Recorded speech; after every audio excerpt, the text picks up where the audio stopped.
चलिए दोस्तों, शुरू करते हैं हम लोग।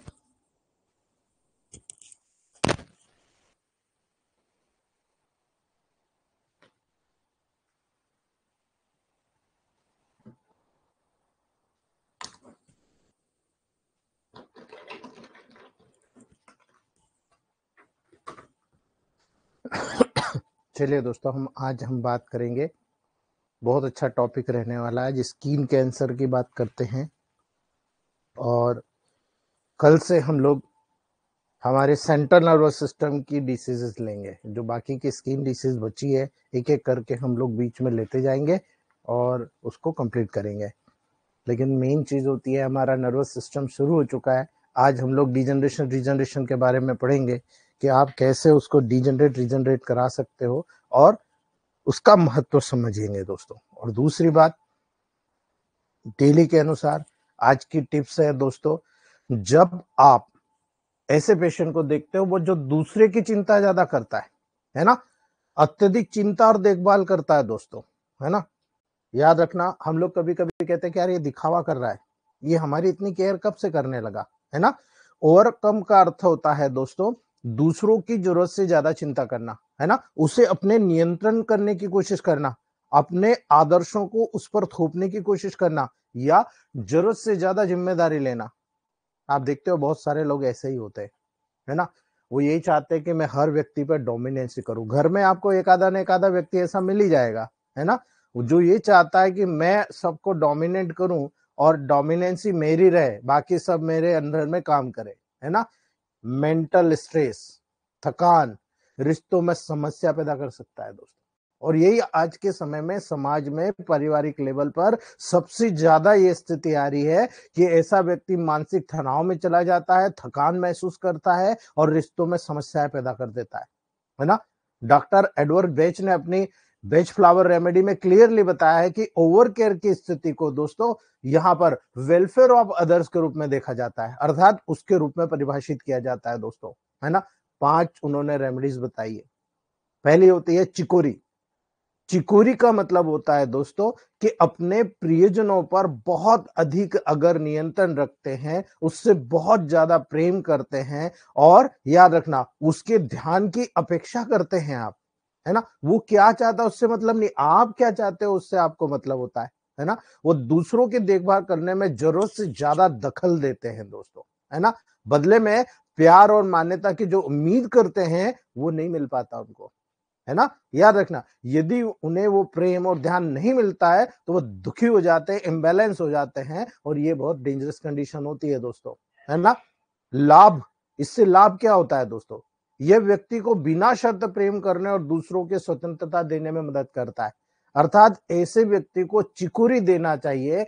चिकुरी मेडिसिन बहुत अच्छी मेडिसिन है, जो किसी को भी कंट्रोल करने की जो कोशिश कर रहा है उसको वो ओवरकम कर देती है, अर्थात वहां से बाहर निकाल लेती है और उसे प्रेम सिखाती है, निस्वार्थ प्रेम सिखाती है और साथ में दोस्तों पर्टिकुलरली हर व्यक्ति को स्वतंत्र काम करने की तरफ प्रेरित करती है। तो बहुत अच्छी मेडिसिन है चिकोरी, याद रखना। दूसरा होता है दोस्तों वर्वेन, है ना, WERVAAIN। वर्वेन का मतलब होता है दोस्तों अधिक उत्साह, है ना, बहुत ज्यादा, मतलब वहां पर उत्साह इतना ज्यादा होता है उसको, और अपनी राय दूसरों पर थोपता है, तुम ऐसा मत करो, है ना, तुम ऐसा मत करो, तुम ऐसा करो, बहुत अच्छा होगा। अपनी राय दूसरों पे थोपना, ये वर्वेन का रोल होता है दोस्तों, है ना। ये उन लोगों के लिए जो बहुत जोशीले होते हैं, है ना, अपनी विचारधाराओं को दूसरों पर थोपने की कोशिश करते हैं, वे मानते हैं कि उनकी राय सही है ना। दूसरों की भी उसी विचारधारा को अपनाना चाहिए दोस्तों। ऐसा नहीं है हर व्यक्ति कहीं भी गलत नहीं होता, है ना, हर जगह गलत नहीं होता, कभी गलत हो सकता है, मैं भी कभी गलत हो सकता हूं, उसमें क्या दिक्कत है ना। याद रखना दोस्तों, अपनी विचारधाराओं को आपको अपने कंट्रोल में रखना चाहिए। कभी कभी ये रवैया दूसरों के लिए असहज हो जाता है। यानी आप परिवार में बैठे हो, आपके घर कोई फंक्शन है, और आपके पेरेंट्स आपको कहते हैं कि साहब आपको ऐसा करना है, ये गलत है, आप ऐसा करो, है ना। तो आपको क्या लगता है, एम्ब्रेसिंग लगता है कि आप मुझे दबा के चल रहे हो। लोगों को ये लगता है कि देखो यार, इनके माँ बाप इनको दबा के रख रहे हैं, इनको इस तरह से काम करा रहे हैं, है ना। तो याद रखना, उनके रिश्तों में तनाव पैदा हो जाता है, और आज वर्तमान परिस्थिति में सबसे बड़ी प्रॉब्लम है दोस्तों, है ना। लाभ जो होता है, जब इस मेडिसिन को आप देते हो वर्वेन को, वो व्यक्ति को बिल्कुल सॉफ्ट बना देता है दोस्तों, है ना। वो दूसरों के विचारों और स्वतंत्रता को स्वीकार करने में मदद भी करता है, और उनको पॉजिटिव नेगेटिव का एहसास कराकर उसके फंक्शन को परफॉर्म करता है। यानी ऐसा नहीं है ये मेडिसिन दी तो हाँ ठीक है, मैं आपकी बात समझता हूँ, ठीक है, मैं देख लूंगा, मेरे हिसाब से मैं एडजस्ट कर लूंगा, अर्थात उसको बुरा भी नहीं लगे और अच्छा भी नहीं लगे, है ना। और ये अपनी जो दूसरों के ऊपर राय थोपने वाली जो प्रोसेस है उसको भी बैलेंस कर देता है। इसीलिए वर्वेन मेडिसिन बहुत अच्छी है, इस मेडिसिन का आप सिलेक्शन कीजिएगा दोस्तों, ठीक है। तीसरी होती है वाइन, है ना। याद रखना, वाइन आप देखते होंगे परिवार में या आपके मित्र मंडली में या आपके कहीं पर भी आप जाएंगे समाज में, तो वाइन उस मेडिसिन को कहा जाता है, उन लोगों को देने की बात यहाँ पर कही जाती है जो दूसरों पे हावी होना चाहते हैं ना, दूसरों पे हावी होना चाहते हैं। यानी उनकी इच्छा होती है कि इन सब लोगों पे मैं नेतृत्व करूं, मैं इनका प्रधानमंत्री, है ना, मैं इनके नेतृत्व की इच्छा करूं, और ये मैं जैसा कहूं वैसा करें। It is not possible. आजकल हर आदमी अपने आप में नेता है ना। याद रखना दोस्तों, ये उन लोगों के लिए जो स्वभाव में बहुत मजबूत होते हैं, है ना, आत्मविश्वासी होते हैं, नेतृत्वकारी होते हैं दोस्तों, लेकिन अपनी इच्छाओं को दूसरे पर थोपते हैं। ठीक है, जैसा मैंने कहा, मैं दूसरों के ऊपर थोपता हूं दोस्तों। ये हमेशा दूसरे को नियंत्रित करना चाहते हैं और मानते हैं कि हर स्थिति में मुझे ही जीतना चाहिए, ये नहीं जीतना चाहिए। साम दाम दंड भेद सब कुछ करते हैं दोस्तों, है ना। इन स्वभाव के कारण वे दूसरों के भावना को नजरअंदाज कर सकते हैं दोस्तों, बहुत कठोर बन जाते हैं। याद रखना, आज इसी वजह से कई परिवार टूट गए। आप इस चीज को देखिएगा दोस्तों, है ना, कई परिवार टूट गए कि वहां पर कोई व्यक्ति किसी की बात सुनने को तैयार नहीं, उसने जैसा कह दिया वैसा सही, कौन पॉजिटिव नेगेटिव नहीं देखता। और ये नहीं देखना बहुत डेंजरस होता है उस परिवार के लिए दोस्तों। आज के समय में हर व्यक्ति की अपनी भावनाएं होती है, अपनी महत्वाकांक्षा होती है। अगर वो काम करते हुए भी पूरी नहीं होती है दोस्तों, तो याद रखना ये कंडीशन डेवलप हो जाती है ना, वाइन की। जब आप वाइन सिलेक्ट करते हो, ये मेडिसिन देते हो, तो ये व्यक्ति को नेतृत्व और नियंत्रण के बीच संतुलन बनाना सिखाता है दोस्तों। यानी आप क्या कर रहे हो, परिवार को कैसे आगे बढ़ा रहे हो, सबकी सुनो, सबको बताओ, सबका सामंजस्य स्थापित करो, ये सिखाती है ना। और यही वजह से है कि वाइन ऐसे लोग को देने से धीरे धीरे, ये वाइन मत दे देना, ये वाइन है, ये मेडिसिन का नाम है ना, जिससे ये अधिक दयालु और सहयोगी सपोर्टिव बनते हैं दोस्तों, है ना। बहुत ज्यादा सॉफ्ट नेचर के हो जाते हैं, हाँ ठीक है यार, चल आजा, देखते हैं अपन क्या कर सकते हैं, है ना। बिल्कुल कॉम्प्रोमाइज करके, बिल्कुल उनको पॉजिटिव नेगेटिव बता के, उन्हीं के माध्यम से उन्हीं का काम सही तरीके से कराना, ये वाइन का काम है दोस्तों। इसलिए वाइन बहुत बेनिफिशियल हुई है, ठीक है। चौथी मेडिसिन होती है बीच, BEECH, बीच, है ना। कई बार क्या होता है कि घर में कोई गलत किया जा रहा है, कोई सही किया जा रहा है, लेकिन हम जब तक आलोचना नहीं करते, है ना, असहिष्णुता नहीं बताते, तब तक वो समझ में नहीं आता, है ना। तो दूसरों की आलोचना और असहिष्णुता का कोई भी केस अगर आपको नजर आता है, वो बीच बीच मेडिसिन सिलेक्ट होती है ना। ये उन लोगों के लिए है जो दूसरों की गलतियों को बर्दाश्त नहीं कर पाते, है ना, हर चीज में वहां पर परफेक्शन चाहते हैं। आज हिंदुस्तान में कोई व्यक्ति परफेक्ट नहीं है दोस्तों, है ना, याद रखना, कोई व्यक्ति अपने आप में परफेक्ट नहीं है। हर व्यक्ति में कहीं ना कहीं कोई कमी है। अगर कोई किसी की कमी बता देता है तो वो फिर उसका दुश्मन बन जाता है ना।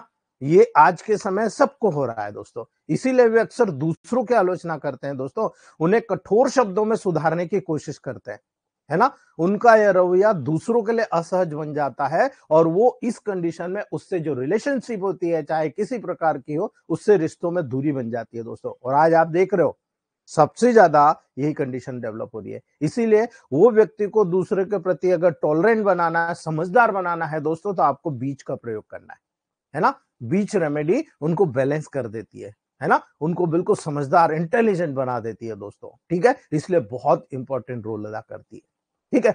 नेक्स्ट होती है रॉक वाटर। दोस्तों, रॉक वाटर स्वयं पर कठोर अनुशासन और दूसरों के लिए कठोर नियम प्रेरित करता है दोस्तों, है ना। स्वयं पे भी नहीं, ऐसा नहीं करना, टाइम पे उठो, टाइम पे जाओ, बिल्कुल मिलिट्री मैन देख लो आप। दूसरों के लिए भी कठोर नियम है, मेरे लिए तो है ही, दूसरों के लिए भी कठोर नियम है ना। ऐसे कई मिल जाएंगे आपको परिवार में। ये उन लोगों के लिए जो खुद से बहुत ज्यादा उम्मीद रखते हैं, खुद से बहुत ज्यादा उम्मीद रखते हैं और सबसे चाहते हैं कि सबसे भी यही उम्मीद रखूं, है ना। एक कठोर अनुशासन का पालन करने के लिए वे वहां पर दोस्तों सोचते रहते हैं, उनका जीवन एक आदर्श उदाहरण होना चाहिए, ये सोचते रहते हैं, है ना। वे अपने निर्णयों को दूसरों पर भी लागू कराना चाहते हैं कि मैं जैसा कर रहा हूं तू भी कर, है ना। ये कठोरता उनके लिए तनाव और असंतोष का कारण बन जाती है, क्योंकि सारे लोगों की अपनी दिनचर्या अलग होती है, सारे लोगों का वर्क पावर अलग होता है, सारे लोगों का मेमोरी पावर अलग होता है, उनके हर चीज की जो वायबिलिटी होती है वो सब अलग अलग होती है। इसीलिए दोस्तों, जब ऐसा व्यक्ति आता है, उनको बिल्कुल आपको सॉफ्ट बनाना, लचीला बनाना है, उनका जीवन का आनंद लेने में मदद करना है, आपको रॉक वाटर देना है। रॉक वाटर बहुत तेजी से वहां पर काम करता है। और ये जो 5 मेडिसिन है, इन 5 मेडिसिन का जब कॉम्बिनेशन दिया जाएगा दोस्तों, कल बताऊंगा आपको, है ना, क्योंकि लंबा टॉपिक हो जाता है तो हमारा मेन उद्देश्य भटक जाते हैं हम लोग, ठीक है। रॉक वाटर बहुत अच्छी मेडिसिन है। मुझे आज भी 7-8 केस ऐसे याद हैं जो बिल्कुल मिलिट्री लेवल पर आए थे, जिनका बहुत ही खतरनाक एटीट्यूड था दोस्तों। और जब मेरे गुरु ने मुझे बताया था तो मैंने उस मेडिसिन का उपयोग किया, और वो मेडिसिन जब मैंने दिया तो पेशेंट कुछ ही घंटों के अंदर रिलीफ लेकर बाहर आ गया दोस्तों। बहुत तेजी के साथ में रिलीफ उसको देखने को मिला, ठीक है। और 5-7 दिन ये मेडिसिन चली थी, उसके बाद में मेडिसिन बंद हो गई, लेकिन आज भी वो वैसा व्यक्ति है। इसलिए मैं आपको बता रहा हूं दोस्तों। चलिए स्किन कैंसर की तरफ चलते हैं। स्किन कैंसर आज की वर्तमान परिस्थिति में ज्यादा अल्ट्रावायलेट रेस का एक्सपोजर होने के कारण, पॉल्यूशन होने के कारण, वातावरण में चेंजेस होने के कारण, आपकी बॉडी में जेनेटिक म्यूटेशन होने के कारण बहुत ज्यादा देखने को मिल रहा है, ठीक है, बहुत ज्यादा देखने को मिल रहा है। मैंने कल इंदौर क्लिनिक पे, हमारे 2 डॉक्टर पवार सर भी आए थे और एक डॉक्टर ताज सर थे बिहार से, दोनों मेरे क्लिनिक पे विजिट किए थे कल इंदौर क्लिनिक पे। और कंटिन्यू हमने सुबह 9 बजे से शाम के 5 बजे तक कंटिन्यू पेशेंट देखे, और उन्होंने भी ऑब्जर्व किया। एक स्टमक कैंसर का हमने पेशेंट देखा जिसका जेनेटिक म्यूटेशन, जीन्स का म्यूटेशन नेगेटिव था दोस्तों, उसके बाद में भी उसको जेनेटिक म्यूटेशन न होने के बावजूद भी स्टमक कैंसर था, ठीक है। उसकी सारी जेनेटिक जो टेस्ट थी वो परफॉर्म की गई, सारी के सारी जेनेटिक टेस्ट वहां पर नेगेटिव थी, अर्थात उसको हेरिडिटी कैरेक्टर नहीं था, उसकी खुद की एक्वायर्ड कंडीशन यानी बीड़ी, सिगरेट, तंबाकू के कारण उसको स्टमक कैंसर देखने को मिला। और वहीं का वहीं मैंने उनको बताया था कि देखो इसकी 2 मेडिसिन बहुत अच्छी है, आप पढ़ लेना, हाइड्रेसिस कैनाडेंसिस, कांडोरंगो, है ना। और वहीं पर हम लोगों ने उनको जो प्रोटोकॉल्स दिए और उससे उनको रिलीफ आना शुरू हो गया, ठीक है। डिफिकल्टी इन सॉलोइंग की जो प्रॉब्लम थी वो 24 घंटे में, कल और आज, कल सुबह 11:30 बजे का केस है और अभी मुझे सुबह 7:30 बजे मेरी क्लास के पहले फोन आया कि आज उन्होंने पानी पिया, ठीक है, 24 घंटे में दोस्तों। ये हमारा एक्सटर्नल एप्लीकेशन का कमाल है, A2 H5 C5 F2 W का केवल एक्सटर्नल का एप्लीकेशन दिया गया, दिन में 3 टाइम, कल दिन में 3 टाइम दिया गया, सुबह 5:30 बजे उनके वाइफ ने फिर दिया और आज अभी उन्होंने पानी पिया। अन्यथा 1 चम्मच पानी राइस वाटर से, जो राइस ट्यूब होती है उससे उन्होंने पानी पिया था, लेकिन अभी उन्होंने ओरली लेना शुरू कर दिया है दोस्तों, ठीक है। आप सोचिएगा हर चीज यहाँ पर बहुत महत्वपूर्ण होती है ना, समझना आपको जरूरी होता है। तो स्किन कैंसर में आपके पास जो पेशेंट आएगा तो कहां पर आएगा दोस्तों, आप जो टेबल प्रैक्टिस करते हैं तो आप देखते हैं स्किन कैंसर स्किन सेल्स में अराइज होता है। अब जब स्किन सेल्स में अराइज हो रहा है, जो कॉमन एरिया है जो एक्सपोजर का होता है, स्किन के एक्सपोजर का होता है दोस्तों, उसी में स्किन का कैंसर डेवलप होता है ना। अब यहां पर कई वेराइटीज होती है ना, कई वेराइटीज होती है और उन्हीं वेराइटीज के अकॉर्डिंग इलेक्ट्रोमेपैथ के बिहाफ पर ट्रीटमेंट तीनों का सेम है, तीनों का सेम है। लेकिन आपको यह जानना है कि भाई कैंसर कहां पर हुआ है ना। याद रखना दोस्तों, यहां पर आपको कैंसर जब स्किन का देखना है तो आप बोलेंगे साहब इसको बेसल सेल मिलेनोमा, आप बताइए मुझे, है ना, बेसल सेल कैंसर, है ना। याद रखना बेसल सेल स्किन के लेवल पर, है ना। उसके बाद में सबसे इंपॉर्टेंट मिलेनोमा, सबसे ज्यादा आप देखते हो। तीसरा होता है स्क्वेमस सेल, है ना। ये तीन सबसे कॉमन पाए जाने वाले कैंसर है जो स्किन के लेवल पर होता है। Basal cell skin cancer, squamous cell skin cancer और मिलेनोमा, ये तीनों के लेवल देखोगे तो आपको याद रखने की जरूरत है दोस्तों, ये बहुत अलग अलग कैंसर होते हैं, है ना। अब इनको डिफार्मेट कैसे करोगे भाई, आप अगर बेसल सेल स्किन कैंसर की बात करोगे तो याद रखना डर्मिस और एपिडर्मिस के बीच में जो आप देखते हो,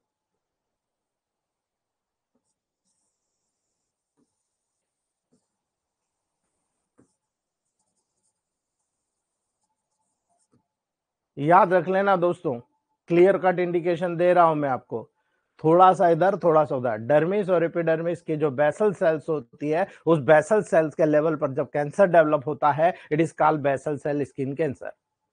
ठीक है, याद रख लेना इस बात को।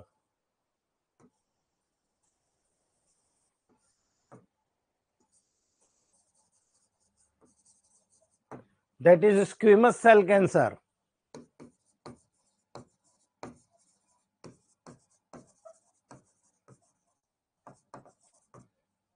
ठीक है, स्किन का लेयर आपने पढ़ा है ना, मैंने आपको क्लियर कट बताया। और तीसरा होता है मिलेनोमा। इस स्किन के सेल में, डर्मिस में जो मिलेनोसाइट पिगमेंट्स होते हैं, उन मिलेनोसाइट पिगमेंट्स की जो सेल्स के लेवल पर डेवलप हो रहा है, तो वो जो कैंसर डेवलप होता है दैट इज कॉल्ड मिलेनोमा। आप तीनों में देखिए, आप सबसे ज्यादा डीप सीटेड मिलेनोमा, तो सबसे ज्यादा नेगेटिव मेडिसिन मिलेनोमा में जाएगी। स्क्वेमस सेल मिडिल लाइन पर, एपिडर्मिस डर्मिस के बिहाफ पर आप देख रहे हो, खास तौर से डर्मिस पे देख रहे हो तो यहां पर स्क्वेमस सेल नजर आ रही है, और यहां जा रहे हो तो बेसल सेल नजर आ रही है जो बेसल लेवल पर हो रही है। ठीक है, इसीलिए आपको याद रखना है दोस्तों, आप जब टेबल प्रैक्टिस करेंगे तो आपको मैं क्लियर कट बता देता हूं, पहले दोनों कैंसर बहुत कम होने वाले कैंसर है ना। याद रखना दोस्तों, यानी basal cell skin cancer, squamous cell skin cancer बहुत कम डेवलप होते हैं, लेकिन जो मिलेनोमा का जो कैंसर होता है, ये मिलेनोमा का कैंसर दोस्तों, है ना, याद रखना बहुत ज्यादा होता है। लेकिन जो पहले basal cell skin cancer, squamous cell cancer जो होते हैं, जिसे हम नॉन मिलेनोमा स्किन कैंसर कहते हैं, है ना, नॉन मिलेनोमा स्किन कैंसर कैसे कहते हैं दोस्तों। इसीलिए यहां पर आपको बहुत अच्छे तरीके से जानना है कि ये जो कंडीशंस होती है बहुत इंपॉर्टेंट कंडीशंस होती है, जो आपको डायग्नोसिस करोगे, हालांकि आपका ट्रीटमेंट सेम है, लेकिन आपको मैं बता रहा हूं एज ए नॉलेज, पर्सन का नॉलेज बहुत इंपॉर्टेंट होता है ना। याद रखना दोस्तों, स्क्विमस सेल स्किन कैंसर जो होता है, आपको याद रखना कहां कहां होता है, आपको याद रखने की जरूरत है, फेस के लेवल पर, आपकी गर्दन के लेवल पर।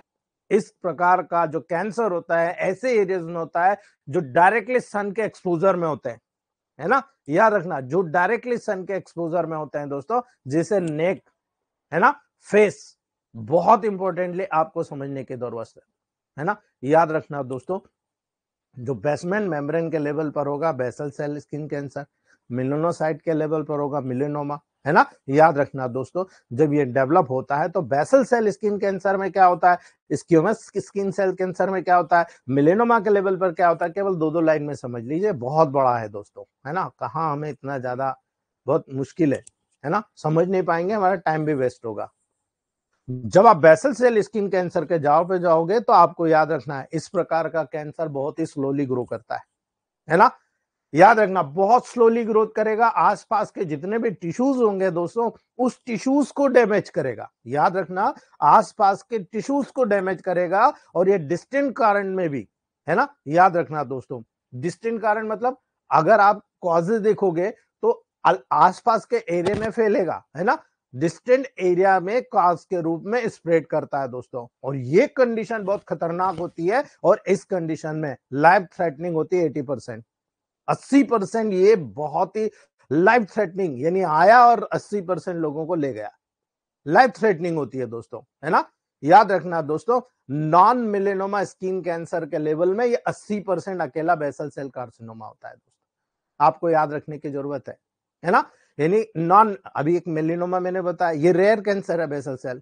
लेकिन मैं आपको बता रहा हूं कि बेसल सेल कैंसिनोमा और स्क्वैमस सेल कार्सिनोमा में बेसल सेल 80% होता है, याद रख लेना, और जो 20% होता है वो स्क्वेमस सेल कैंसर होता है दोस्तों, ये भी सन एक्सपोजर के कारण में होता है ना, फेस, हैंड्स, ईयर, याद रखना दोस्तों, ये सबसे ज्यादा आपको याद रखने की जरूरत है दोस्तों, आपके पूरे फेस पर, है ना, आपके हैंड्स के लेवल पर, आपके कान के लेवल पर सबसे कॉमन होता है स्क्वेमस सेल कार्सिनोमा, है ना, जो व्यक्ति डार्क स्किन शेड के होते हैं मेरे जैसे सांवले लोग, है ना, वो बहुत ज्यादा अफेक्टेड होते हैं दोस्तों, है ना, उनमें जो स्किन का एरिया होता है जो एक्सपोज नहीं होता है उनमें भी धीरे धीरे स्प्रेड कर जाता है ना, याद रखना ये बात को, जो स्क्वेमस स्किन कैंसर होता है ये जो एक्सपोज एरिया में तो हो रहा है, ईयर में, हैंड में, लेकिन जो आप जो कवरिंग वाला एरिया है उस कवरिंग वाले एरिया में भी एक्सपोज होते हुए देखा गया दोस्तों, है ना, उनमें भी डीप सीटेड डेवलप हो जाता है,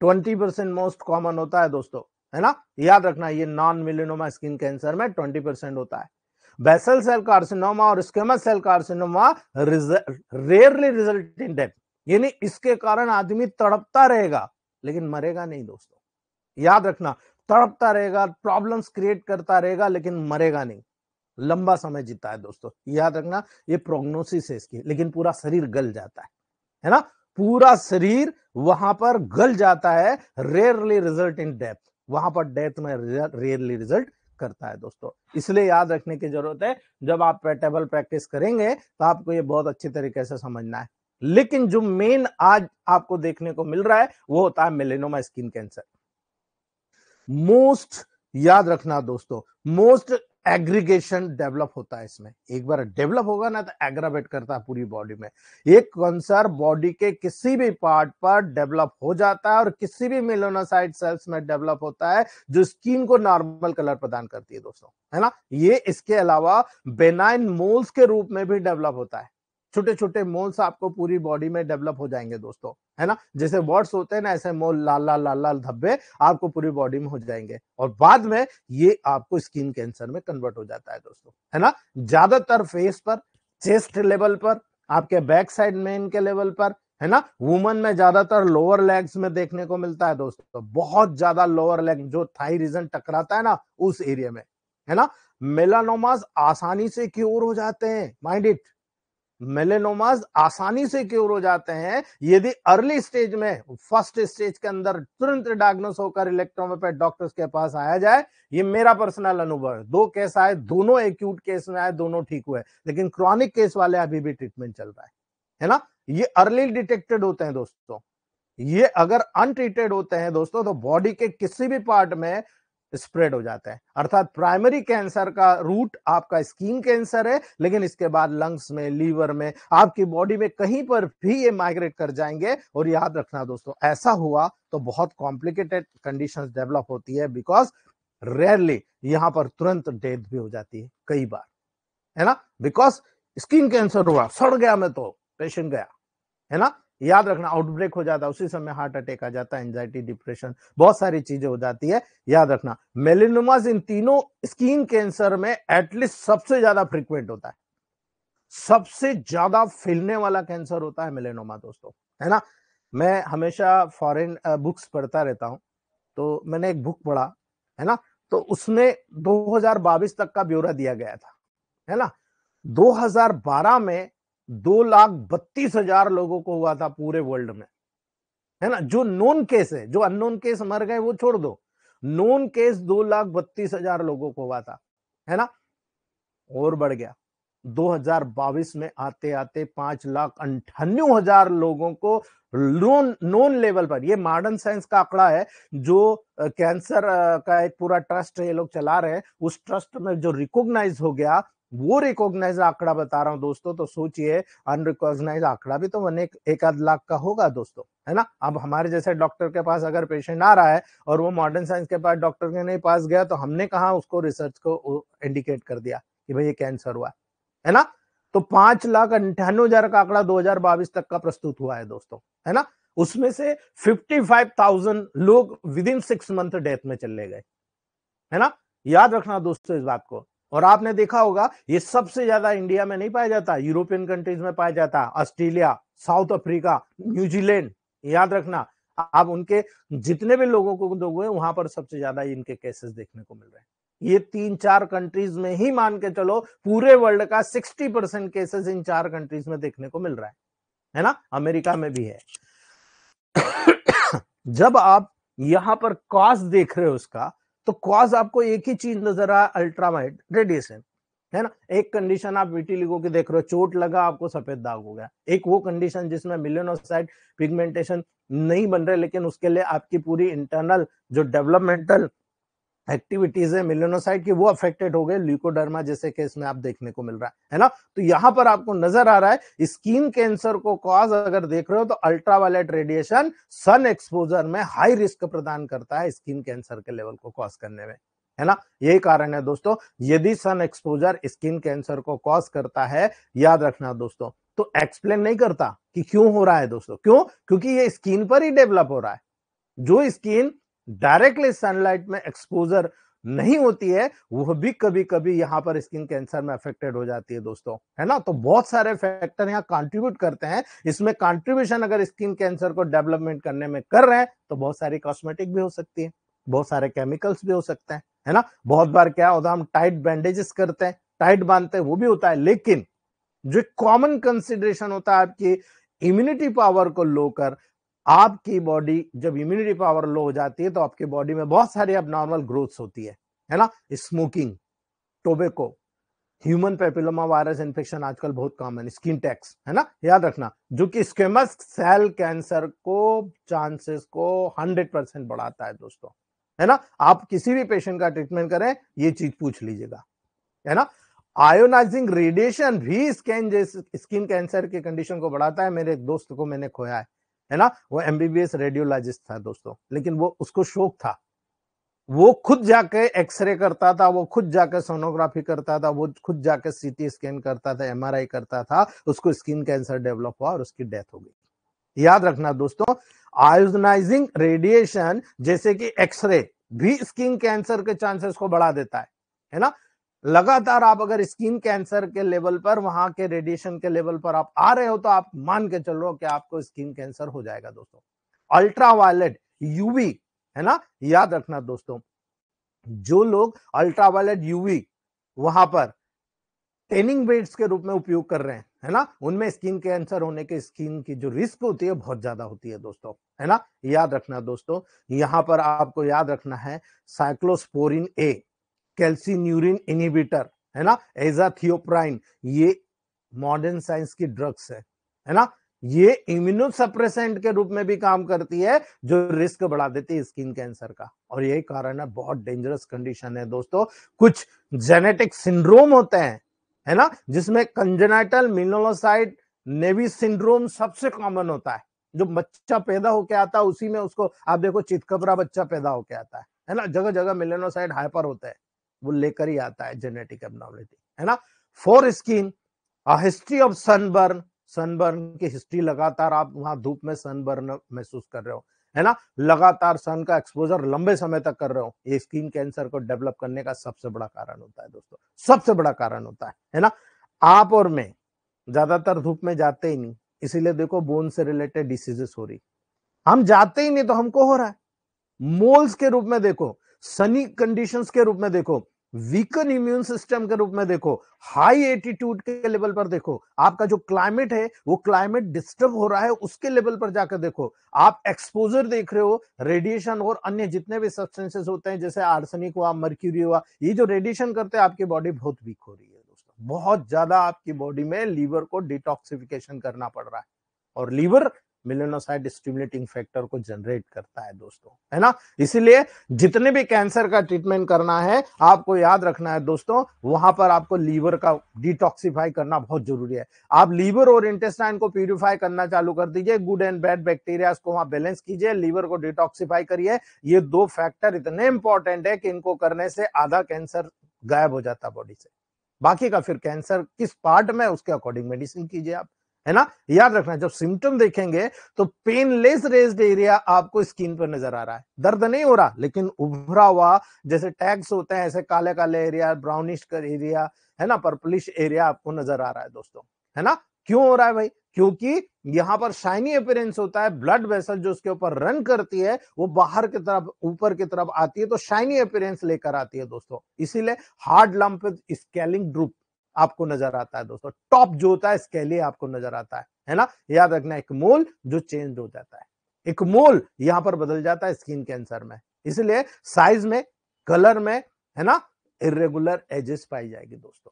मैंने देखा, आपको बताया, इरेगुलर एजेस पाई जाएगी, साइज वेरिएट होता है ना। इसीलिए उस एरिया में जब आपकी वेन्स नजर आ रही है तो बहुत ज्यादा इचिंग नजर आएगी, कई बार ब्लीडिंग हो जाती है दोस्तों स्किन कैंसर में, है ना, ब्लीडिंग नजर आएगी। पाम, सोल्स, टोस, इनकी स्किन एकदम डार्क रीजन में आपको नजर आएगी, फ्रेश कलर या ब्राउन स्कार जैसे लीजन कैंसर के स्प्रेड के आधार पर आपको पाए जाएंगे, है ना। ये बहुत कॉमन पाए जाते हैं दोस्तों, और यही कारण है आपका डायग्नोसिस कंफर्म होना चाहिए कि यहाँ पर ये कंडीशन स्किन कैंसर की है और मैं बहुत आसानी से इसको ट्रीट कर सकता हूँ। मुझे लगता है आप ट्रीट कर जाओगे, कोई बड़ी बात नहीं है, बहुत आसानी से आप ट्रीट कर जाओगे दोस्तों, है ना। ये डायग्नोसिस बहुत इसका इंपॉर्टेंट होता है कि स्किन में चेंजेस जो पेशेंट बता रहा है, पेशेंट की कंडीशन के अकॉर्डिंग बता रहा है, वो कह रहा है कि हाँ साहब मेरे स्किन में चेंजेस मुझे देखने को मिला है ना। मॉडर्न साइंस क्या करता है, तुरंत बोलता है अल्लाह भाई एक काम कर बायोप्सी करा ले, है ना। याद रखना दोस्तों, मेलेनोमा के 9 कैंसरस स्टेजेस होती है जिसके आधार पर वो डायग्नोस करता है ना। स्टेज 0, स्टेज 1, स्टेज 2, स्टेज 3 से लगाकर, है ना। याद रखना, जहां पर कैंसर डेवलप हो रहा है वहां के प्राइमरी ट्यूमर साइट से पर्टिकुलरली जब स्किन को लेकर उसकी स्टेजेस देखी जाती है तो लिम्फ नोड्स, बोन, टिश्यू में स्प्रेड की कंडीशन को भी साइमल्टेनियसली ऑब्जर्वेशन किया जाता है और उसी के आधार पर डायग्नोस किया जाता है कि इसको स्किन कैंसर है तो स्किन कैंसर कितना है ना। याद रखना दोस्तों, यहां पर बोन और उसकी बॉडी के पार्ट के लेवल को भी, है ना, मेटास्टेसाइज कंडीशन में ऑब्जर्व किया जाता है, उनकी भी बायोप्सी की जाती है ना। याद रखने की जरूरत है दोस्तों, जब आप ट्रीटमेंट करेंगे तो बहुत अच्छी चीज याद रखना आप, साइज, टाइप किस प्रकार का है, डेप्थ कितनी गहराई में, लोकेशन कहां पर है ना, उस लीजन के आधार पर होता है। अर्थात स्किन को रिमूव करके बायोप्सी को रिपेयर करने के आधार पर भी आप ट्रीटमेंट कर सकते हो दोस्तों, है ना। जब बायोप्सी निकाली है उसको भी क्योर करना है ना। याद रखना, फ्रीजिंग विद लिक्विड नाइट्रोजन, यहां पर क्रायो सर्जरी कर दी जाती है मॉडर्न साइंस के द्वारा दोस्तों, है ना। एक्ससिजनल सर्जरी कर दी जाती है, यानी मोल्स, सर्जन क्या करता है, लॉन्गर रिकरेंट और हार्ड जो स्किन कैंसर नजर आता है, ट्यूमर नजर आते हैं, उनको बम्स को वहां से रगड़ कर साफ कर देता है और उस एरिया को रेडिएट कर देता है दोस्तों, कीमोथेरेपी कर देता है, रेडिएशन थेरेपी कर देता है। लेकिन क्या आप जानते हैं कि इसका रिजल्ट आएगा? बिल्कुल नहीं, है ना। याद रखना, फोटो डायनामिक थेरेपी आजकल की जा रही है दोस्तों, जिसमें अलग अलग तरह के लेजर लाइट्स, है ना, आज आप देख रहे हो एक्ने हटाने के लिए भी लेजर लाइट का उपयोग किया जा रहा है ना। ये ड्रग्स को उपयोग करके दोस्तों डिस्ट्रॉय कर रहे हैं कैंसर सेल को, है ना, क्यूरेटेज एंड इलेक्ट्रोडेसिकेशन कर रहे हैं जिसके माध्यम से ये केस और बढ़ जाता है ना। याद रखना, बायोलॉजिकल इम्यूनोथेरेपी आजकल यूज की जा रही है मेलेनोमास में, लेकिन दोस्तों that is not always successful, ये हमेशा सक्सेसफुल नहीं होती है ना। इसलिए आप क्या करेंगे, प्रोटोकॉल,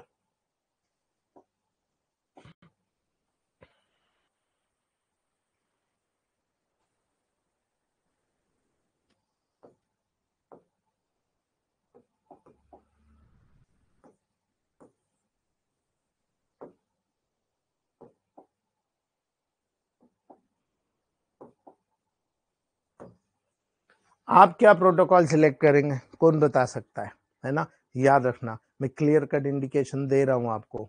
अगर आप उस इंडिकेशन के लेवल पर चले गए तो आप बहुत अच्छे तरीके से यहाँ पर रिजल्ट लेकर आ जाओगे दोस्तों, है ना? सबसे पहला प्रोटोकॉल जो निर्धारित करना है वो आपके लिए बहुत इंपॉर्टेंट होता है कि स्किन की डर्मिस पर है या एपिडर्मिस है ना? अगर आपको नहीं सोचना है तो मैं आपको सीधा सत इंडिकेशन दे रहा हूं, आप इस चीज को समझिएगा।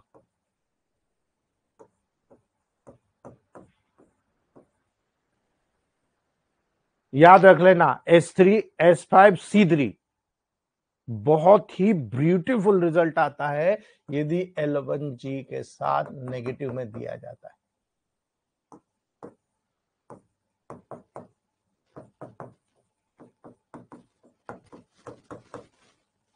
गैंग्रेनॉल फोर्स सुपर या C11G, है ना? दोनों प्रयोग कर सकते हो, इनमें से जो आपको देना वो दे सकते हो, पर गैंग्रेनॉल फोर्स सुपर के रिजल्ट आपने देखे तो आप वहां पर प्रोवाइड करा सकते हो, ठीक है? दूसरी बात, जब ये डीप सीटेड चला जाता है दोस्तों, तो यहां पर याद रखना है आपको इन दोनों से अल्टरनेट करके या सिलेक्शन आपको देखना है तो C2, C3 या C5, है ना? ऑर्गेनो बूस्टर C2, C3 और C5, इनमें से कोई प्रोटोकॉल सिलेक्ट करना, क्योंकि स्प्रेड हो गया टिश्यू फ्लूइड के माध्यम से जा रहा है तो ऑर्गेनो बूस्टर C2 दीजिए। अगर वहां पर आपको नजर आ रहा है कि टिश्यूज के लेवल पर जा रहा है और साथ में लिगामेंट, टेंडन सारी जगह फैलकर गठान के रूप में बाहर आ रहा है, C3 दीजिए। अगर आपको लगता है नहीं गल गया, बहुत ज्यादा डैमेज हो गया, तो ऑर्गेनो बूस्टर C5 का उपयोग कीजिए। ये बहुत इंपॉर्टेंट प्रोटोकॉल्स है जो बहुत अच्छे रिजल्ट आपको दिखा देगा दोस्तों। लेकिन चूंकि स्किन कैंसर है, इसलिए याद रखना दोस्तों, यहां पर सबसे बेस्ट प्रोटोकॉल होगा जो यहां पर आपको सपोर्ट करता है नेगेटिव में, गैंग्रेनॉल 4 D4 plus APP external application, lotion के रूप में दीजिए, बहुत अच्छे रिजल्ट मिलेंगे। लोशन के रूप में देना है आपको, आप देखो कितना शानदार रिजल्ट आपको यहां पर देखने को मिल जाएगा, ठीक है? जब यहां बहुत सीवियर इचिंग होती है तब याद रखना दोस्तों, है ना? यहां पर बहुत सीवियर इचिंग हो रही है तो आपको याद रखना है S5, C5, L1Y नेगेटिव में आप दे दीजिए। सीवियर इचिंग को बहुत तेजी से सबसाइड कर देगा, बहुत तेजी से सबसाइड करता है दोस्तों। वहां पर इस प्रोटोकॉल को आपको यूज करना है, बहुत अच्छे रिजल्ट मिलेंगे, है ना? इसके साथ में आपको याद रखना है, मैं आपको जैसे बताते जा रहा हूं, यहां पर म्यूकस मेम्ब्रेन बहुत ज्यादा ड्राई हो जाएगी और म्यूकस मेम्ब्रेन के ड्राइनेस को दूर करना है तो आपका प्रोटोकॉल यहां पर सीधा सिलेक्ट होता है भाई कि यहां पर आपको लीवर डिटॉक्स करना है। जैसे मैंने बताया था आपको, यहां पर आपको स्पेशली अगर देखा जाए तो यहां पर आपको सिलेक्ट करना है दोस्तों natural tonic D6 C13 Ver2Y। याद रखना C13 ये म्यूकस मेम्ब्रेन स्किन के लेवल पर बहुत जबरदस्त काम कर रहा है दोस्तों। अगर आप वहां पर देंगे तो मैंने जैसे बताया क्रॉनिक एसिडिटी में देकर देख लीजिएगा, आप हैरान हो जाओगे, इतना अच्छा रिजल्ट आपको देखने को मिलेगा, ठीक है? It is all about skin cancer. उम्मीद करूंगा कि स्किन कैंसर आपको समझ में आ गया होगा, और कोई भी केसेस आपको अगर नजर आते हैं तो छोड़ना नहीं दोस्तों, ये बहुत अच्छे केसेस हैं। कल मेरा माउथ कैंसर का एक पेशेंट बहुत अच्छी रिकवरी लेकर आया है। कल मेरे साथ जो डॉक्टर्स थे उन लोगों ने यहाँ पर विजिबल किया है, देखा है ना? चलिए आगे बात करते हैं। Property of nerve fibre and then regeneration and degeneration of nerve fibre. हम प्रॉपर्टी देख रहे हैं कि भाई नर्व फाइबर की प्रॉपर्टी क्या है ना? हमने देखा था कल एक्साइटेबिलिटी अर्थात एक्शन पोटेंशियल, यानी नर्व इंपल्सेस एक नर्व फाइबर के नोड से दूसरे नर्व फाइबर के नोड पर कैसे जंप कर रही है, आपने देखा दोस्तों, है ना? इलेक्ट्रॉनिक पोटेंशियल, लोकल पोटेंशियल क्या होता है, यानी वहां पर लोकली अगर कोई पोटेंशियल डेवलप हो रहा है तो आपको याद रखना है दोस्तों, है ना? एडिक्वेट स्ट्रेंथ बहुत जरूरी होती है, यानी आप एक नर्व इंपल्सेस की एक्शन पोटेंशियल देख रहे हो तो नर्व फाइबर में एक्शन पोटेंशियल जब डेवलप होती है तब जब एडिक्वेट स्ट्रेंथ का इंपल्सेस का स्टिमुलस वहां पर लगता है, इन्हें आपने कोई चीज स्टिमुलेट की है ना, उसी के द्वारा स्टिमुलेटेड होता है। और स्टिमुलस की जो एडिक्वेट स्ट्रेंथ बहुत आवश्यक होती है हर प्रकार के नर्व फाइबर में एक्शन पोटेंशियल को प्रोड्यूस करने के लिए, उसका एक थ्रेशोल्ड होता है, मिनिमम स्टिमुलस होता है जो एक्शन पोटेंशियल कहलाता है, और ये एक्शन पोटेंशियल प्रोपगेटेड होता है। प्रसारित होता है, यानी यहां से यहां से आपके वहां देखो आप, है ना, डिस्क वाला आपके वहां से अपने सिग्नल को, इंपल्सेस को आपकी तरफ प्रसारित कर रहा है, और वो इंपल्सेस आप टीवी पे देख रहे हो, है ना। मैं अभी आपको बोल रहा हूं, मेरा जो लैपटॉप है, कैमरा आपको ये सारा दिखा रहा है, ये वही इंपल्सेस है दोस्तों, है ना। आपको ये चीज समझने को मिलती है दोस्तों, याद रखना, ठीक है। दूसरा, यहां पर लोकल पोटेंशियल भी होता है, जिसको बोलते हैं इलेक्ट्रोटॉनिक पोटेंशियल। इलेक्ट्रोटॉनिक मतलब यहां पर इलेक्ट्रिक एक्टिविटी लगातार उस जो ऑर्गन है उसके नर्व को टोन करती रहे, मजबूती प्रदान करती रहे दोस्तों, है ना। जब स्टिमुलस सब लिंगुअल स्टेन का अप्लाई किया जाएगा, सो है ना, केवल इलेक्ट्रिकल पोटेंशियल डेवलप होगा, एक्शन पोटेंशियल डेवलप नहीं होगा।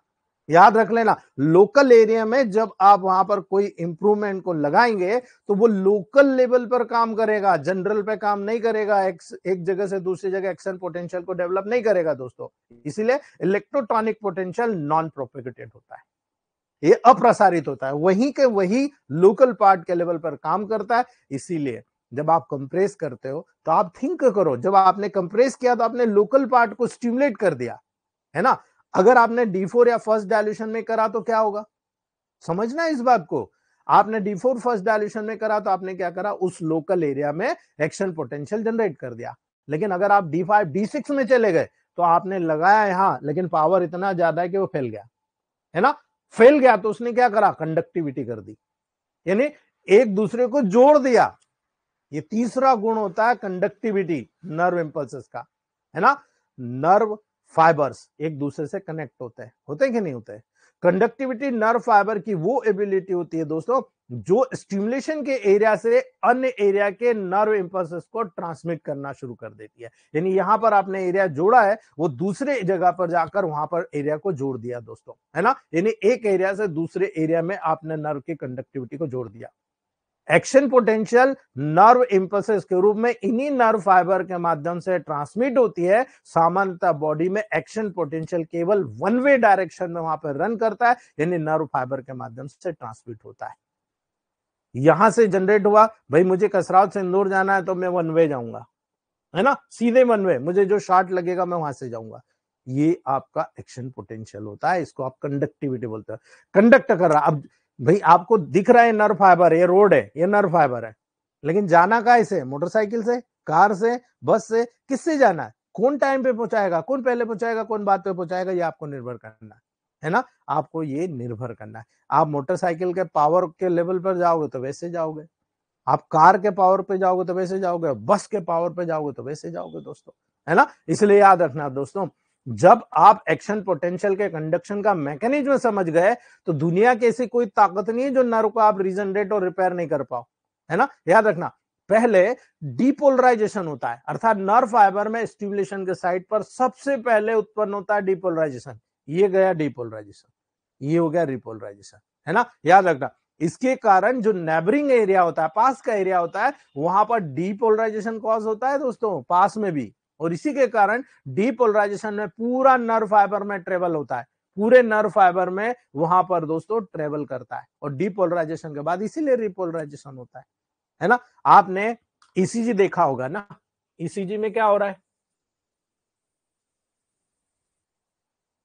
PQRST, है ना, PQRST आप देख रहे हो ना, ये क्या हो रहा है, ये गया डिपोलराइजेशन, ये हो गया रिपोलराइजेशन, है ना। तो याद रखने की जरूरत है दोस्तों कि यहां पर बहुत इंपॉर्टेंट कंडक्शन होता है, जो आपके माइलिनेटेड नॉन माइलिनेटेड नोड दोनों लेवल पर होता है। तो उनको क्या कह रहे हो आपके लिए वो क्या चीज प्रस्तुत कर रहा है, और मैं और आप क्या सीख रहे हो।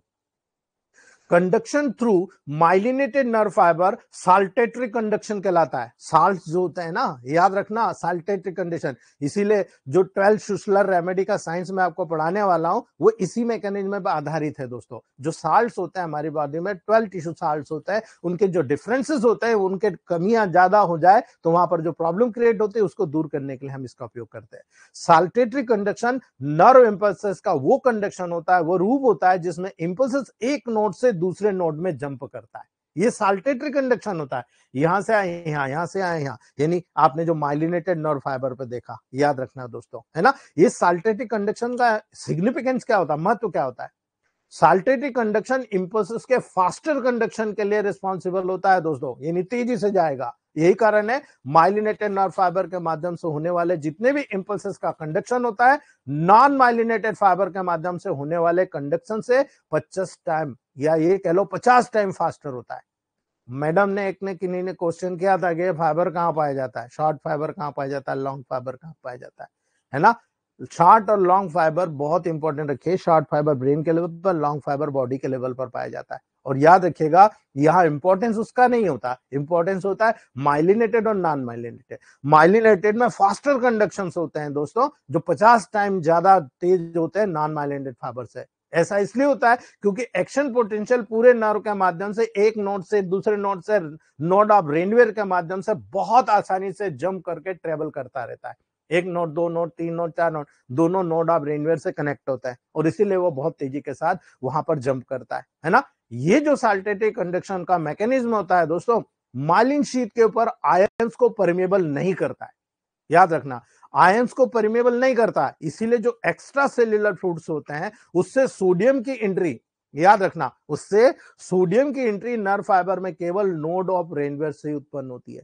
अगर आपका माइलिनेटेड शीथ अच्छे से काम कर रही है तो नोड ऑफ रेनवेयर से सोडियम अंदर जाएगा, जहां पर माइलिन शीथ एब्सेंट होती है वहां से जाएगा, है ना।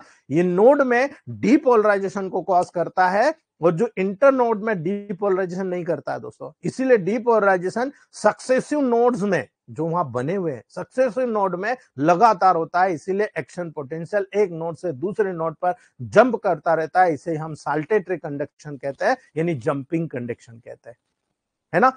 इसी जंपिंग कंडक्शन को समझ करके होम्योपैथ में जंपिंग पोटेंसी बनाई गई और एक के बाद एक जो पोटेंसी बनती है उसकी प्रॉब्लम को सॉल्व किया गया। लेकिन जंपिंग पोटेंसी का रिजल्ट एक से बाद एक पोटेंसी बनाने से फेल होता है, अर्थात जंपिंग पोटेंसी में वो रिजल्ट नहीं आएगा जो आपका एक के बाद एक पोटेंसी बनाने में आएगा। लेकिन यहां पर क्योंकि नर्व का कंडक्शन होता है तो एक नोड से दूसरे, दूसरे से तीसरे, इसे हम जंपिंग कहते हैं। जंपिंग जो एक के बाद एक होती है, ऐसा नहीं एक हुआ और उसके बाद 100 हो गया, ऐसा नहीं होता।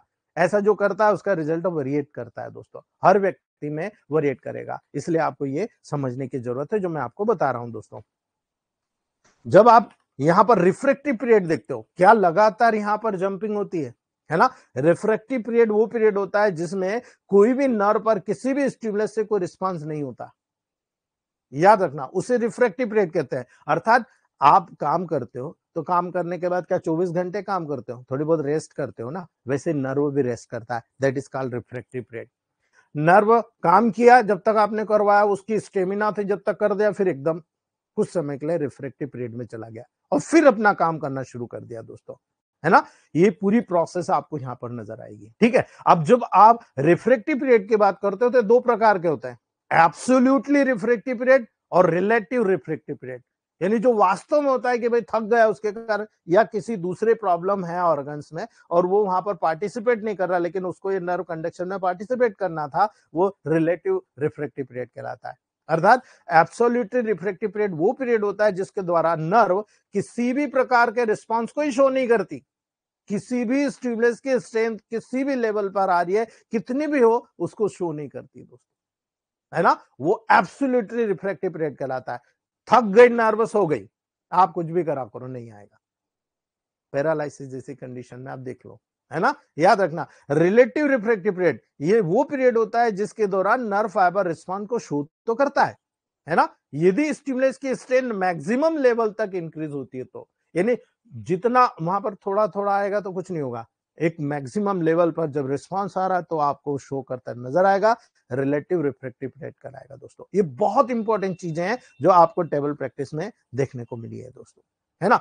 सम्मेशन होता है, एक प्रोसेस होती है जब जितने भी आप सब लेमाइनल स्टिमुलाई अप्लाइड करते हो दोस्तों, तो नर्व फाइबर में कोई भी रिस्पॉन्स पैदा नहीं करती दोस्तों, कोई भी रिस्पॉन्स पैदा नहीं करती। क्यों? क्योंकि जो सब लेमाइनल स्टिमुलाई होता है बहुत वीक होता है दोस्तों, बहुत वीक होता है। यदि दो या दो से ज्यादा स्टिमुलाई वहां पर अप्लाई होते हैं 0.5 मिलीसेकंड के भीतर, तब रिस्पॉन्स तुरंत प्रोड्यूस हो जाता है है ना। याद रखना दोस्तों, एक स्टिमुलाई होगा तो थोड़ा थोड़ा स्टिमुलाई होगा, लेकिन दो होगा ना तो तुरंत वहां पर रिस्पांस प्रोड्यूस होता है। इसलिए होता है दोस्तों कि दोनों स्टिमुलाई को सबलाइनल साथ में समझा जाता है, दोनों को साथ में समझा जाता है, और ये इतना स्ट्रांग हो जाता है, इतना पर्याप्त हो जाता है कि रिस्पांस डेफिनेटली प्रोड्यूस हो जाता है। इस फिनोमिना को हम समेशन कहते हैं। आप खुद उदाहरण देखिए, है ना। एग्जाम आने वाली है साहब, साल भर कुछ नहीं करा, एग्जाम के 3 महीने में पूरा टॉपिक पढ़ डाले, है ना। आप देखो स्टिमुलेस हुआ, अरे बाप रे एग्जाम आ रही है, अंतरात्मा कह रही है फेल हो जाऊंगा मैं, ये ज्यादा नंबर ले आएगा, है ना। ये आपका समेशन ऐसा कैसा नर्वबंदी होता है ना। लेकिन क्या वो अडॉप्ट कर रही है ना। देखो हर व्यक्ति इंटेलिजेंट नहीं होता, बहुत सारे लोग इंटेलिजेंट होते हैं, बहुत सारे लगे जो 50 मतलब बीच में आते हैं, और बहुत सारे थोड़े से कम मेमोराइज होता है, उनको मेमोरी कम होता है। जिन्होंने बचपन से अपने आप को एक्टिव रखा है, उनके ये सारी चीजें एक्टिव होती है, वो वहां पर पॉजिटिव अप्रोच कहते हैं दोस्तों। इसलिए याद रखना, जब भी किसी नर्व फाइबर को लगातार कई समय से स्टिमुलेशन मिल रहा है, नर्व फाइबर की एक्साइटेबिलिटी प्रारंभ हो जाती है, और नर्व फाइबर की एक्साइटेबिलिटी प्रारंभ होती है दोस्तों, तो याद रखना वो बहुत एक्साइटेबल होता है, हर काम बहुत अच्छा करता है। लेकिन जैसे जैसे एज बढ़ती जाती है, धीरे धीरे रिस्पांस कम होता जाता है ना। अंत में नर्व फाइबर कुछ रिस्पांस शो ही नहीं करता है दोस्तों। इस फिनोमिना को, जो फिनोमिना होता है, इसको हम एडॉप्टेशन या एकोमोडेशन कहते हैं। ये अडॉप्ट कर लिया आपने, इसको एकोमोडेट कर लिया आपने, इसीलिए कहते हैं दोस्तों कुछ ना कुछ करते रहो। और मैं यही काम करता हूं, कुछ ना कुछ करते रहता हूं। उल्टा सीधा काम नहीं करूंगा तो मुझे क्या मिलेगा, है ना। मैं क्या चीज सिखा पाऊंगा, मुझे ही नहीं मिला तो आपको क्या सिखा पाऊंगा, है ना। इसीलिए एडॉप्टेशन का काज बहुत इंपॉर्टेंट होता है। जब एक नर्व फाइबर लगातार कंटिन्यूस स्टिमुलेट होगी तो क्या होगा, है ना। डीपोलराइजेशन लगातार होता रहेगा, लगातार डीपोलराइजेशन सोडियम पंप को इनएक्टिव कर देता है दोस्तों, और पोटेशियम एक्सॉन के इफ्लक्स को इंक्रीज कर देता है। यानी सोडियम जो अंदर जा रहा था केवल नोड ऑफ रेनवेयर से जाएगा, बाकी किसी जगह से नहीं जाएगा, और जो पोटेशियम आयन है उसको बाहर निकालेगा, है ना। वो पोटेशियम आयन जितना बाहर गया आपके सेल ने उतना काम किया, पोटेशियम आयन जितना अंदर गया, देखो आप किडनी फेलियर में, है ना, पोटेशियम आयन अंदर जा रहा, पोटेशियम बढ़ गया, आप देखो सूजन आ गई पूरी बॉडी में। याद रखना इस बात को, है ना। इसलिए पोटेशियम को जितना बाहर जाएगा, सोडियम इतना अंदर जाएगा सेल के अंदर, उतना तेजी से नर्व कंडक्शन आपको देखने को मिलेगा। यही कारण है इलेक्ट्रोलाइट इंबैलेंस जब होता है तो ये प्रॉब्लम्स क्रिएट होती है ना। इसीलिए याद रखना दोस्तों, ये बहुत अच्छी चीज बता रहा हूं। और लास्ट है इस टॉपिक की इनफैगेटिबिलिटी, यानी क्या नर्व फाइबर थकता नहीं है, आप देखते हो, है ना। नर्व फाइबर फटीग नहीं होते, नर्व फाइबर फटीग नहीं होते। प्राय ये लंबे समय, हमारी बॉडी की जितनी सेल्स हैं उन सेल्स में सबसे लंबे समय तक कंटिन्यू स्टिमुलेटेड होते रहते हैं, और इसीलिए थकते नहीं, क्योंकि ये एनिमल वर्क करते हैं दोस्तों। इसका कारण ये है, नर्व फाइबर एक समय में एक पोटेंशियली कंडक्ट करते हैं। यानी आपने एक बार कोई इंपल्सेस भेजी तो वो केवल एक बार में एक ही काम करते हैं, इसलिए थकते नहीं, है ना। लेकिन हम जब टेबल प्रैक्टिस में आप प्रैक्टिस करने बैठते हो, 4 पेशेंट बैठे हुए, आप इस पेशेंट को देख रहे हो, लेकिन उनकी बातें चल रही है, आपका दिमाग उधर भी है, तो आपका कंसंट्रेशन भंग हो जाता है, कई बार आप गलती कर देते हो, ठीक है। तो यहां पर नर्व का ये काम नहीं होता, नर्व बहुत इंपॉर्टेंट है ना। ये समय से पूर्ण रूप से रिफ्रैक्टरी होते हैं दोस्तों, एक दूसरे के एक्शन पोटेंशियल को कंडक्ट नहीं करते, यानी उस आदमी का इस आदमी से कोई संबंध नहीं रखते, वन वे। ये ऑल एंड नन लॉ है दोस्तों। ऑल और नन लॉ का मतलब होता है दोस्तों, एक नर्व जब किसी स्टिमुलस के द्वारा स्टिमुलेट होते हैं तो ये मैक्सिमम रिस्पांस देते हैं, या फिर किसी भी प्रकार का कोई रिस्पांस नहीं देते हैं। यही कारण है दोस्तों, या तो रिस्पांस देंगे मैक्सिमम लेवल पर, या बिल्कुल ही नहीं देंगे। दो मतलब आर पार जिलाधार, एक ही काम होता है नर्व का, या तो आपको रिस्पांस देंगे या फिर नहीं देंगे, कम होते जाएंगे और फिर खत्म हो जाएंगे, है ना। इसीलिए यहां पर सबसे इंपॉर्टेंट टॉपिक होता है degeneration and regeneration of nerve fibre. ठीक है, जब आपको नर्व के लेवल पर काम करना है तो आपका प्रोटोकॉल बहुत क्लियर माइंड में सेट होना चाहिए कि मुझे नर्व फाइबर की एक्साइटेबिलिटी देखी, कंडक्टिविटी देखी, एडॉप्टेशन देखा, समेशन देखा, है ना। ऑल एंड नन लॉ को समझा कि वन वे डायरेक्शन होता है, नर्व फाइबर कभी थकते नहीं, है ना। याद रखना, आपने ये सारी चीज यहां पर पढ़ी। लेकिन अगर नर्व में कोई डैमेज हो गया तो क्या करोगे, है ना। याद रखना, it is main topic of neurological system. Nerve के सिस्टम का सबसे मेन टॉपिक होता है degeneration and regeneration of nerve fibre, because we are herbalist. हम हर्बल मेडिसिन के द्वारा, इलेक्ट्रोमैपैथ मेडिसिन के द्वारा दावा करते हैं कि हम नर्व को रीजनरेट करा सकते हैं, है ना। कैसे कराओगे, यहीं से सीखना दोस्तों, और करा भी पाओगे कि नहीं एग्जैक्टली आपको मालूम होगा कि आप पैरालिटिक पेशेंट को ठीक कर पाओगे कि नहीं। जब कोई नर्व फाइबर इंजूर होती है दोस्तों, है ना, तो क्या होगा, बॉडी में डिफरेंट प्रकार के चेंजेस उत्पन्न होते हैं।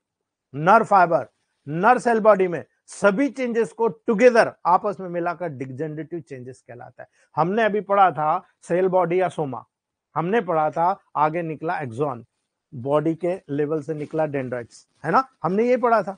एक नर्व फाइबर स्मॉल भी होता है, एक नर्व फाइबर लंबा भी होता है, हमने ये भी पढ़ा था, है ना। जब इनमें चेंजेस होते हैं तो नर्व फाइबर यानी पूरा जो एक्सॉन हिलोक्स से निकला है और एक्सॉन गया है दूसरे नर्व से जुड़ रहा है ना, यहां पर ये नर्व फाइबर और आपकी नर्व सेल बॉडी जिसमें डेंड्राइट्स है, ये दोनों यदि आपस में मिलकर किसी भी प्रकार के चेंजेस को डेवलप कर देते हैं, that is together called degenerative changes. Mind कीजिएगा मेरे वर्ड को, ये कहलाता है डीजनरेटिव चेंजेस, है ना। अब ये डीजनरेटिव चेंजेस उत्पन्न कब होता है, जब कोई इंजरी कॉज होगी, तब ये डीजनरेटिव चेंजेस आपके समकक्ष उत्पन्न होगा। भाई ये कब होगा, ये भी पता होना चाहिए। नर्व फाइबर की इंजरी होती है, कई कारणों से यहां पर डेवलप होती है दोस्तों, है ना, कई कारणों से होती है। जब आप देखते हो कि यहां पर सबसे पहला, अगर उस पार्ट में कोई इंजरी हुई तो टिश्यू डैमेज होगा। अब टिश्यू डैमेज होगा तो आपको मालूम है स्किन डैमेज हुआ। अब स्किन डैमेज हुआ तो आपको यह भी मालूम है कि वहां पर ब्लड सप्लाई डैमेज होगी। तो पहला होता है ऑब्स्ट्रक्शन ऑफ ब्लड फ्लो, यानी उस टिश्यू के लेवल पर यदि किसी भी प्रकार से ब्लड फ्लो का ऑब्स्ट्रक्शन हुआ। एवेस्कुलर नेक्रोसिस कितने लोगों ने जाना है ना। बोन के फीमर वाले पार्ट में छोटी छोटी ब्लड कैपिलरीज होती है, लेकिन उसमें किसी प्रकार से डिजनरेटिव चेंजेस डेवलप हो गए, वहां पर नर्व का कंडक्शन बाधित हो गया, तो ब्लड फ्लो के ऑब्स्ट्रक्शन के कारण हो रहा है। वहां उस पर्टिकुलर हेड पे, है ना, फीमर का जो हेड होता है उस रीजन पे छोटी छोटी कैपिलरीज के माध्यम से जो हैवर्शन कैनाल के माध्यम से सप्लाई कर रही थी, वो नहीं कर पाई, और नहीं कर पाई यानी उस ऑर्गन में ऑब्स्ट्रक्शन ऑफ ब्लड फ्लो हुआ, वो डिजनरेशन में चला गया, एवेस्कुलर नेक्रोसिस डेवलप हो गई, है ना। यानी ब्लड फ्लो का ऑब्स्ट्रक्शन होना पहला काज होता है नर्व इंजुरी का डेवलप होना, नर्व फाइबर की इंजुरी का डेवलप होना, है ना।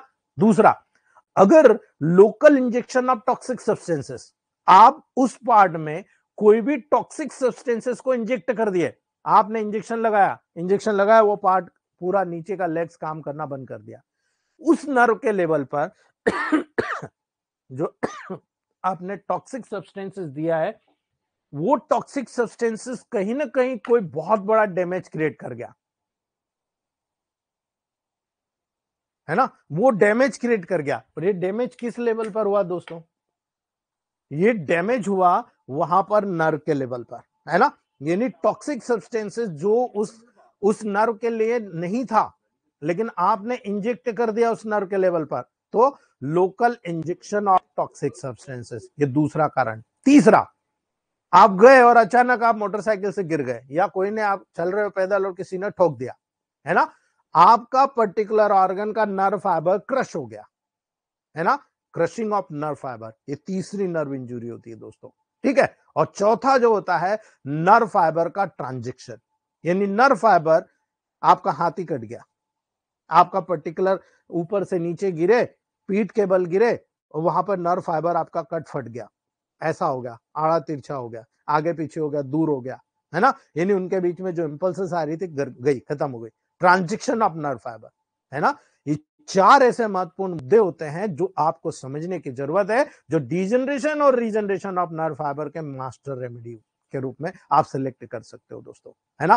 तो कल मत मिस करिएगा, कल मैं आपको पढ़ाऊंगा डिग्रीज ऑफ इंजुरी, इंजुरी की degrees, and selection of electrohomeopath remedy which is curing this type of injury within a month. याद रखना, 1 या 2 महीने में आप इंजुरी को क्योर कर सकते हो इलेक्ट्रोमैपैथ रेमेडी से, वो मैं कल आपको बताऊंगा।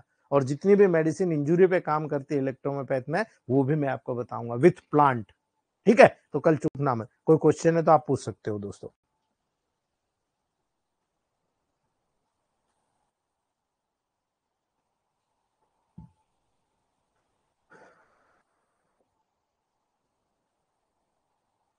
डॉक्टर रविंद्र बंदाकुर्जी जी।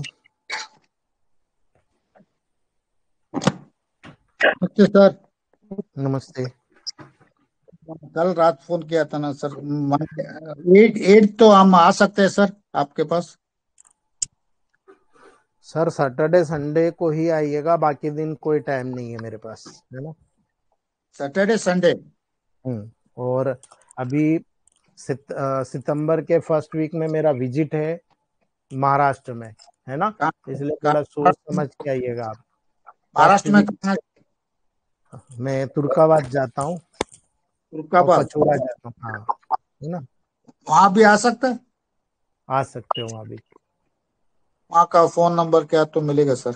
सर वो अभी ये ऑनलाइन क्लास में जरूरी नहीं है ना सर वो टॉपिक, सर आप उसके लिए मैसेज कीजिए, आपको नंबर दे दूंगा मैं। Om Prakash Pandey sir, doctor Om Prakash Pandey sir. Sir ये पूछना चाहता हूँ क्या इस बार सेमिनार हो रहा है या नहीं? सर मेरे लड़के की शादी है इस बार, सेमिनार कैसे कराऊंगा मैं। ओके। जी जी, doctor Abhishek Shah sir, doctor Abhishek Shah sir. Sir नमस्ते। नमस्ते सर। सर एक कोलाइटिस का और सर एक रिपोर्ट मैंने आपको भेजा था। सर कब थोड़ा सा एक भेजा बार था? बता। कल कल सर कल शाम को भेजा था। सर कल मुझे टाइम था ही नहीं, तो क्या देखूंगा मैं, आज देख के फिर बताता हूँ आपको, ठीक ठीक। ठीक, धन्यवाद। जी। R Chandrashekhar sir, doctor R Chandrashekhar sir. नमस्कार सर। नमस्ते गुरुदेव। अच्छा। मैं जी। मेरा नेट का प्रॉब्लम है, मैं यूएस में हूँ अभी। नेट का बहुत प्रॉब्लम होता है, क्लास नहीं अटेंड कर पा रहा हूँ इससे। कोई बात नहीं सर, बात में सुन सकते हैं, कोई दिक्कत नहीं। हाँ, बाद में सुनते हैं, बाद में अपना नोट्स बनाते हैं। अच्छा, एक जी संदेह पूछना था। जैसा कि जी, बैच फ्लावर में हम लोग ग्लोबल्स बना सकते हैं क्या? बिल्कुल बना सकते हैं, लेकिन सर वो प्योर डिस्टिल वाटर बेस आती है, इसलिए ना बनाओ तो ज्यादा बेहतर है ना। वही जानना था तो क्या अगर जी बाहर भेजना है तो हमको ग्लोबल्स में ही भेज सकते हैं, जी, लिक्विड में नहीं भेज सकते हैं क्या? बिल्कुल बिल्कुल। नंबर नहीं है ना सर? नहीं। अच्छा, और दूसरा, अगर ईएच मेडिसिन में अगर 2 ड्रॉप 5 ड्रॉप डालते हैं उस पे ग्लोबस बना सकते हैं क्या? हाँ, अगर आरएस बेस हो तो बना सकते हो सर आप। नहीं, ये तो बैच फ्लेवर तो डिस्टिल वाटर से ही बनेगा ना। वो अगर आरएस बेस से बनाते हैं ईएच, और बैच फ्लेवर अगर 2 या 5 वो डिस्टिल वाटर का बेस से बनाते हैं तो चल सकता है। हाँ हाँ बिल्कुल। अच्छा, वही जानना था। हम्म, ठीक है। ठीक है सर। जी जी, thank you Sushma sir. Sharma ji. जी, सुषमा शर्मा जी।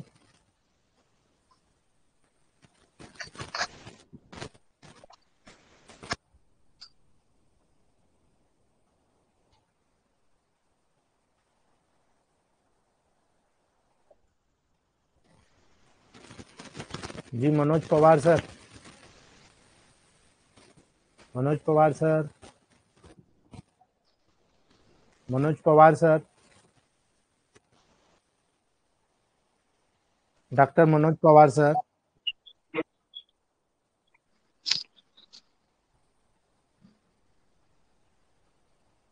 सुब्रतो डे जी।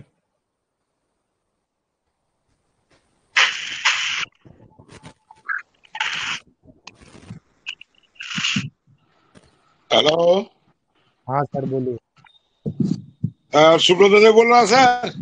बोलिए सर, आगे बोलिए। सर आपको तो व्हाट्सएप में दिया है, हम उस दिन बोल रहा ना सर, शुगर ज्यादा हो गया। अरे सर बताया ना आपको मैंने, डायबिटिक ड्रॉप सेकंड डायल्यूशन में लेने को। वो खा के अच्छा लग रहा है, और कुछ देना है क्यों सर?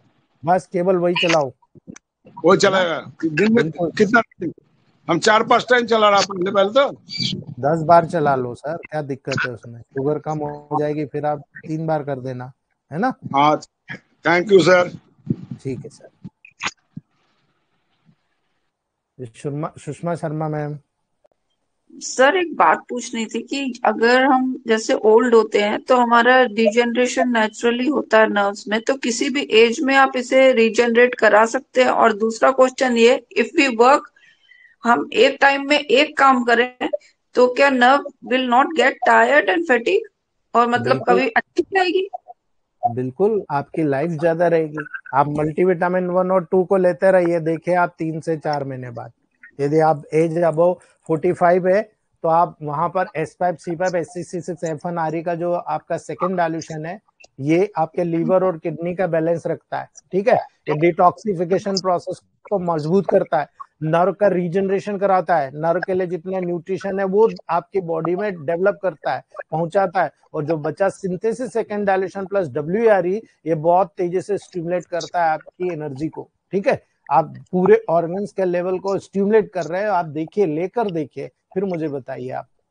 ठीक है, okay sir, thank you. Multivitamin क्यों दिया जाता है? इसीलिए तो दिया जाता है मैडम, नर्व के रीजनरेशन होता रहे, नर्व का न्यूट्रिशन मिलता रहे। ठीक है सर ओल्ड एज में भी ले सकते हैं, जैसे कोई ओल्ड हो गया और अभी नहीं इतना काम हो रहा ना बिल्कुल फाइबर का, तो? बिल्कुल बिल्कुल ओके, जी। Thank you sir.